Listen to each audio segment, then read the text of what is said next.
आज के इस पार्ट सेकंड में हम लोग जानने का प्रयास करेंगे कि कौन से ऐसे पौधे हैं और कौन से ऐसे जंतु हैं जो मनुष्यों के लिए लाभदायक हो सकते हैं। तो सबसे पहले हम लोग लाभदायक पौधों को जानेंगे और उसके बाद हम लाभदायक जंतुओं के बारे में जानेंगे, किस प्रकार से वो मनुष्यों के लिए लाभदायक हो सकते हैं। तो सबसे पहले लाभदायक पौधों को देखेंगे, और लाभदायक पौधों में पौधे का कोई भी भाग हो, चाहे वो जड़ हो, तना हो, पत्ती हो, फूल हो, जितने भी पौधे के भाग हो सकते हैं वो सब मनुष्य के लिए लाभदायक हैं। एक एक करके हम लोग जानने समझने का प्रयास करेंगे। अगर भोजन के रूप में बात करें तो कौन कौन से ऐसे पौधे के भाग हैं जो भोजन के रूप में हमारे लिए लाभदायक हो सकते हैं। सबसे पहले अगर पौधों की जड़ की बात करें तो जड़ के रूप में पौधे का कौन कौन सा भाग, जैसे मूली है, गाजर। मूली और गाजर हमें किस तरह से लाभ, ये जड़ है और इसका उपयोग हम भोज्य पदार्थ के रूप में करते हैं, यानी मनुष्यों के लिए ये लाभदायक है। दूसरा है तना। तने में अगर हम आलू और प्याज की बात करें तो आलू और तना जड़ के रूप में काम करता है, आलू और तना जड़ के रूप में काम करता है और ये हमारे लिए लाभदायक होता है। तो जड़ हो गया, तना हो गया। तीसरा है पत्ती। पत्ती में आपने देखा होगा पालक आप खाते हैं, सोया मेथी खाते हैं, चौलाई हो गया, पालक हो गया, ये सब भी हमारे पौधे जो है इनका पत्तियों का उपयोग होता है, पौधे के भाग हैं पत्तियां और हमारे लिए लाभदायक हैं। दूसरा है मनुष्य जो है वो पुष्प को भी, उसका भी सेवन करता है। और आपने गोभी खाया होगा, तो जो किसी भी पौधे की अगर बात करें तो उसका पुष्प में गोभी उसका उदाहरण हो सकता है, जिसका भी उपयोग आप सब आसानी से करते हैं। अगर पौधे के फल की बात किया जाए तो फल में सेब है, बैगन है, लीची है, भिंडी है, फल में बहुत सारे फल हैं। आप जितने भी फल का सेवन करते हैं वो सारे हमारे पौधे के ही भाग हैं, हमारे लिए लाभदायक हैं। पौधा का फल के अलावा बीज भी हमारे लिए बहुत ज्यादा लाभदायक है। कौन कौन सा, राजमा है, मटर है, ये सारे हमारे लिए। इस तरीके से आपने देखा कि पौधे के चाहे जो भी भाग हो, जड़, तना, पत्ती, पुष्प, फल, बीज, सारे कुछ हमारे लिए लाभदायक हैं। अब हम बात करेंगे कि अगर हमारा जो फल है, जैसे केला है, तो केले से हमको अत्यधिक ऊर्जा प्राप्त होती है। केले का सेवन हम जब करते हैं तो इससे हमें बहुत मात्रा में ऊर्जा प्राप्त करती है। जितने भी खट्टे फल हैं, खट्टे फलों से हमें विटामिन सी प्राप्त होती है, जैसे कि नींबू हो गया, संतरा हो गया और क्या इमली हो गया, ये सारे हमारे लिए खट्टे फल हैं और हम विटामिन सी देते हैं। अगर हम पौधों में दालों की बात करें तो दालें भी हमारे लिए फायदेमंद हो सकती हैं, लाभदायक हो सकती हैं, चाहे जो दाल हो, चाहे अरहर हो, चना हो, मटर हो, मूंग हो, उड़द हो, मसूर हो, राजमा है। और दालों से हमें क्या लाभ होता है, प्रोटीन मिलती है, क्योंकि दाल जब भी हम सेवन करेंगे तो उस दालों से हमें प्रोटीन प्राप्त होगी। इसी तरह पौधों के मसाले भी हमारे लिए फायदेमंद हैं। जब हम मसालों का उपयोग करते हैं तो क्या होता है, भोजन हमारा स्वादिष्ट और सुगंधित हो जाता है। हमको उस चाव से भोजन हम करते हैं। तो चाहे मसाले में बहुत सारे मसाले आ सकते हैं, लाल मिर्च हो, जीरा, जवाइन, हींग, आप सब जानते हैं, हल्दी, ये सारे मसाले जो भी उपयोग में लाए जाते हैं, ये सारे मसाले हमारे लिए लाभदायक हैं। अगले पेज में हम जानेंगे कि और कौन तरीके से हमारे लिए हमारे पौधे लाभदायक हो सकते हैं। कुछ पौधे ऐसे हैं जिनसे तेल निकलता है, जैसे कौन कौन सा हो सकता है, सरसों तेल, अलसी, सोयाबीन, नारियल। पौधे हमें तेल भी देते हैं, जिनका उपयोग हम सब्जी वगैरह बनाने में करते हैं, शरीर पर लेपन में, शरीर को बाल में तेल लगाते हैं, इनके उपयोग में भी हम इसका उपयोग करते हैं। अच्छा, कुछ पौधे ऐसे हैं जिनसे हमें रेशे भी प्राप्त होते हैं। आपको पता है, रेशे देने वाले पौधों के बारे में हम पढ़ेंगे। तो रेशे से क्या होता है, रेशे से पहले हमको एक धागा बनता है और धागे से फिर क्या बनता है, वस्त्र बनता है। तो रेशा हमारे लिए फायदेमंद हो सकता है, लाभदायक हो सकता है। कुछ पौधे ऐसे हैं भी जो मनुष्यों को रेशा यानी सीधे सीधे अगर बात करें तो वस्त्र देते हैं। कौन कौन सा हो सकता है, रेशे देने, कपास, जूट, नारियल, ये सब हमें रेशा देता है और रेशे से धागा बनता है और धागे से वस्त्र। से बहुत ही आसान प्रक्रिया है, इसके बारे में अभी हम लोग डिटेल में बात भी करेंगे। इसके अलावा इसका उपयोग कहाँ का हो, चटाई, रस्सी, गद्दे आदि बनाने में। इसके अलावा बहुत सारे उपयोग हैं, आप सब जानते भी हैं। पौधों का उपयोग औषधि बनाने में, औषधि निर्माण करने में भी इसका उपयोग होता है। बहुत सारे ऐसे पौधे हैं जो मेडिसिनल प्लांट के रूप में उपयोग में लाए जाते हैं। जैसे आपको पता है कि हल्दी का जो प्लांट है वो हमारी चोट लग जाती है तो हम हल्दी का उपयोग करते हैं। इसके अलावा अदरक है, अगर आपके सीने में कोई इन्फेक्शन है, आपको दवा चाय में आप इसका उपयोग करते हैं, है ना, एंटीसेप्टिक के रूप में हल्दी का उपयोग किया जाता है। मुलेठी है, चबा लो तो खराश वगैरह गले का सही हो जाता है कि नहीं हो जाता है। इसके अलावा लहसुन है, नीम है, बहुत ही मेडिसिनल प्लांट है। तुलसी का तो बहुत ही ज्यादा लाभ बताया गया है। तो ये सारे औषधीय पौधे हैं जिनका उपयोग करके मनुष्य को बहुत ज्यादा लाभ होता है। आगे आप और देखेंगे कि कौन कौन से किस तरीके से हमारे लिए पौधे जो हैं वो इमारती लकड़ी बनाने में भी उपयोग में लाए जाते हैं। इमारती लकड़ी का मतलब, जैसे आप जिस बेंच पे बैठे हुए हैं, ये भी लकड़ी की बनी हुई है और ये हमें पौधों से मिलती है। कुर्सी हो गई, मेज हो गया, अलमारी हो गई, बहुत सारी ऐसी चीजें हैं, पलंग हो गया, दरवाजे हो गए, ये सारी हमारी ऐसी चीजें हैं जो हमको पौधों से प्राप्त होती हैं। तो पौधे हमें बहुत सारी चीजें देते हैं, जैसा आप जान रहे हैं अभी तक।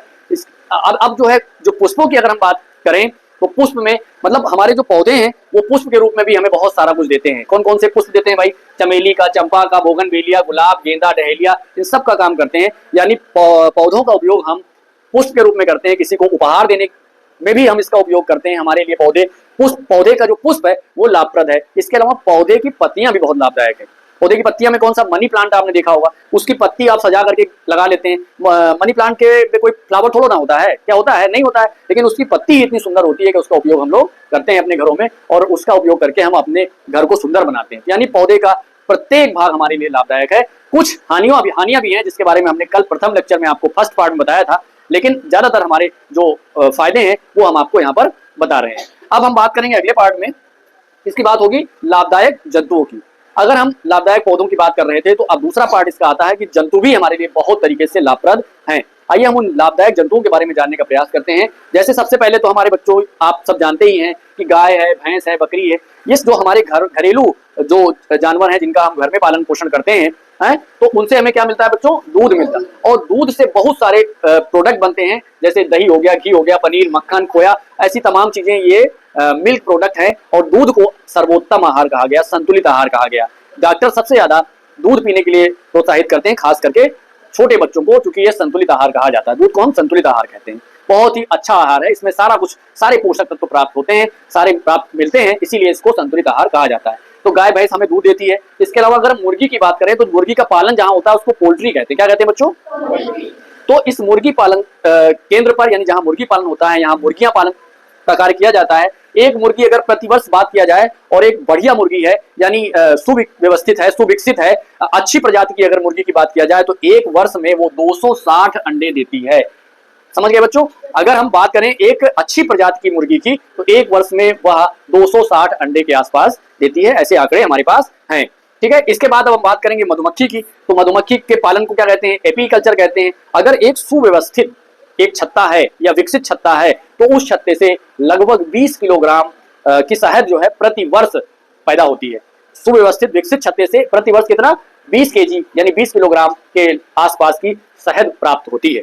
अब इसके बाद हमारे लिए जो जंतु है उसमें मछली भी आता है। मछली को हम छोड़ नहीं सकते, भोज्य पदार्थ के रूप में उपयोग में आता है मछली। मछली का जो उत्तम प्रोटीन का स्रोत है, मछली से हमें बहुत ज्यादा अच्छी प्रोटीन प्राप्त होती है। तो जो हमारे साथी या जो छात्र, जो भी लोग मछली का सेवन कर रहे हैं उनके लिए मछली भी लाभदायक जंतु में आती है। हाँ, जो लोग नहीं करते हैं उनके लिए वो बहुत ज्यादा फायदेमंद नहीं है, लेकिन किसी न किसी रूप में फायदेमंद है। वो रूप क्या हो सकता है, मछली का अगर आप भोज्य पदार्थ के रूप में सेवन नहीं करते हैं तो औषधि के रूप में कुछ ऐसी मछलियां हैं जिनका औषधि के रूप में भी प्रयोग किया जाता है। जैसे कौन कौन सी है, जो जिनका औषधि के रूप में क्या उसको कॉड है, सार्क है, इनका जो यकृत होता है, लीवर, उसका तेल निकालते हैं और उसे औषधि के रूप में। तो मछलियां भोज्य पदार्थ के रूप के साथ साथ इसको औषधि के रूप में भी उपयोग में लाते हैं, जो है कॉड और सार्क। इसके अलावा भोज्य पदार्थ के रूप में जिन मछलियों का उपयोग करते हैं वो है रोहू, कतला, भाकुर, बांगुर, नैन। ये सारी भोज्य पदार्थ के रूप में उपयोग में लाई जाने वाली मछलियां हैं।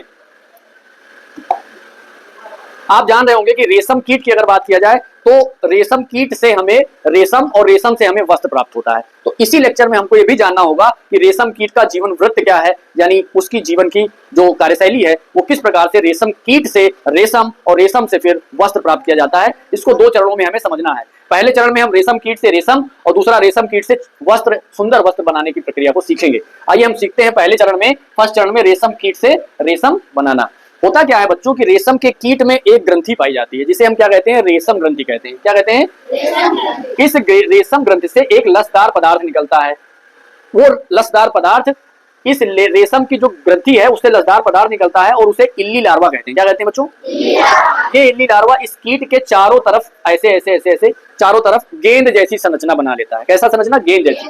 ठीक है, गेंद जैसी संरचना बनाता है और यही आपका जो इल्ली लार्वा है ये आगे चल के प्यूपा में कन्वर्ट हो जाता है। अर्थात ये जो हमारा रेशम का कीट है इसके चारों तरफ मौजूद ये लार्वा हवा के कांटेक्ट में जब आता है, वायु के कांटेक्ट में आता है तो ये सूख जाता है और रेशे जैसी संरचना बना लेता है, धागे जैसी संरचना बना, जिसे क्या कहते हैं, कोकून कहते हैं। यही हवा के कांटेक्ट में जब आता है तो ये सूखा हुआ जो कोकून है, इसी कोकून से हमें रेशम प्राप्त होता है। और जो रेशम का जो पालन है, रेशम का जो जीवन काल है, इसी को क्या कहते हैं हम लोग, सेरीकल्चर, यानी रेशम पालन को हम क्या कहते हैं, सेरीकल्चर। तो आपने देखा यहाँ पर कि रेशम कीट से रेशम हमें प्राप्त हो गया। आगे चल के क्या होता है कि यही रेशम से हम क्या करते हैं, रेशम से धागे बनाते हैं और धागे फिर आगे चल के क्या बनाते हैं, वस्त्र, उससे सुंदर वस्त्र बनाया जाता है। अगर हम कोकून की बात करें तो जो इसमें से एक कोकून निकलता है बच्चों, एक कोकून से 700 से 1000 मीटर लंबा रेशम प्राप्त किया जाता है। तो और उस रेशम से फिर हम क्या करते हैं, सुंदर वस्त्र बनाते हैं।